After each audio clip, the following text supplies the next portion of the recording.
আজকে যে ঘটনা হয়েছে সকাল থেকে এটা অত্যন্ত অনাকাঙ্ক্ষিত ঘটনা। এটা আমাদের জন্য খুবই দুর্ভাগ্যজনক। জুলাই সমঝোতা সনদ যেদিন স্বাক্ষরিত হবে সেদিন এরকম একটা ঘটনা, এটা আমাদের জন্য বিব্রতকর এবং যথেষ্ট লজ্জাজনকও বটে এটা। এবং এই পরিস্থিতিটা মোকাবেলা করবার ক্ষেত্রে সরকার প্রশাসন তাদেরও একটা ব্যর্থতা আমি এখানে লক্ষ্য করি। আমরা জুলাই যোদ্ধাদের যৌক্তিক দাবি নিয়ে বরাবরই আমরা সোচ্চার। ইতিমধ্যে অনেকগুলো দাবি ইতিমধ্যে কার্যকর হয়েছে। বেশ কিছু দাবি আছে যেগুলো নিয়ে ঐক্যবদ্ধভাবে আমরা কথা বলছি, লড়ছি। কিছু দাবি আছে যেগুলো সময় সাপেক্ষ, তাদের পুনর্বাসনের প্রশ্ন আছে। সেই বিষয়গুলো নিয়ে ইতিমধ্যে আমরা আলোচনা করছি। কিছু বিষয় বাস্তবায়িত হয়েছে, বাকি বিষয়গুলো পর্যায়ক্রমে সেটা কার্যকর হবে। আজকে ঐক্যমত কমিশনের সহসভাপতি আলী রিয়াজ তাদের দাবিগুলো নিয়ে সুস্পষ্ট ঘোষণা দেবার পরেও তারপরও যে পরিস্থিতি তৈরি করা হয়েছে এটা সত্যি সত্যি খুবই দুঃখের, খুবই লজ্জার, খুবই বিব্রতকর এবং অত্যন্ত অনাকাঙ্ক্ষিত।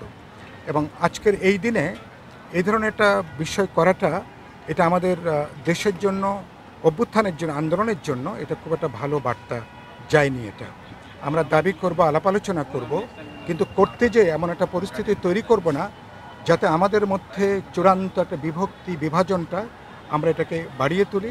দেশের ভেতরে এবং গ্লোবাল কমিউনিটির কাছেও এই বার্তাটা ভালো যাচ্ছে না। সুতরাং এই ব্যাপারে আমি মনে করি দায়িত্বশীল হওয়া দরকার, সংযত হওয়া দরকার।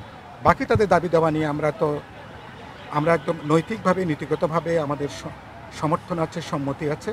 নিশ্চয়ই পরবর্তী বিভিন্ন পর্যায়ে দাবিগুলোকে কার্যকরী করবার ব্যাপারে আমরা বাস্তবায়ন উদ্যোগ অবশ্যই আমরা গ্রহণ করব।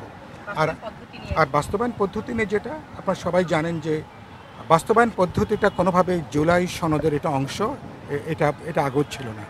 সুতরাং বাস্তবায়ন পদ্ধতি জুলাই সনদের বাইরে যে ব্যাপারটা, এখানে দু তিনটা মতামত এসছে। ঐক্যমত কমিশন দু তিনটা আজকে সনদ স্বাক্ষর করবার পরে সনদের এই কপি সহ তাদের দু তিনটা মতামত সরকারের কাছে তারা দেবেন। সরকার তারা তাদের বিবেচনা মতে জুলাই সনদ বাস্তবায়নের ব্যাপারে কী কী উদ্যোগ নেওয়া যায় সে ব্যাপারে সরকার হয়তো একটা প্রজ্ঞাপন বলি বা একটা আদেশ বলি তারা এটা জারি করবেন। আপনি জানেন যে বিপুল অধিকাংশ দলের মতামত এসছে ফেব্রুয়ারিতে জাতীয় নির্বাচনের দিন একই দিনে যাতে গণভোটটা অনুষ্ঠিত হতে পারে।